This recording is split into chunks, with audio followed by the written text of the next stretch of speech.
ইসলামীর সাথে মতবিরোধ থাকতে পারে, কিন্তু জামাত ইসলামী কোন ইসলামী দল নয়, এমন কথা পৃথিবীতে কোন বেয়াদব আজ পর্যন্ত বলতে পারে না।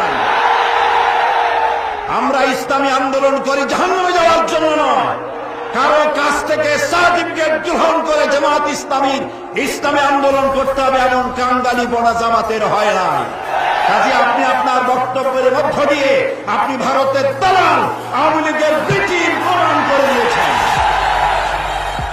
আজ বক্তৃতা করার সময় নয়, শুনতে এসেছি আমার নেতার কথা, শুনতে এসেছি জাতিকে যিনি বক্তব্য রাখবেন তার কথা শুনতে এসেছি। আজ পদত্যাগ করো, পদত্যাগ করো। মিজাজ এত খারাপ কেন? 2001 সালের নির্বাচনে আওয়ামী লীগ যে গোহারা হেরেছে, মিজাজ সেজন্যই খারাপ। আজ আপনি 14 দল করেছেন, একটা দল আপনার আর 13খানা সাইনবোর্ড। এই সাইনবোর্ড দিয়ে কিচ্ছু করতে পারবেন না, কিচ্ছু করতে পারবেন না, কারণ বামপন্থীদের সাথে বাংলাদেশের মাটি আর মানুষের সম্পর্ক নাই। আজ এই পল্টনে দাঁড়িয়ে চ্যালেঞ্জ দিয়ে গেলাম, যাদের সাথে আপনি জোট বেঁধেছেন তারা তাদের মাতৃভূমিতে দাঁড়িয়েও জামানত বাজেয়াপ্ত হবে পাস করতে পারবে না।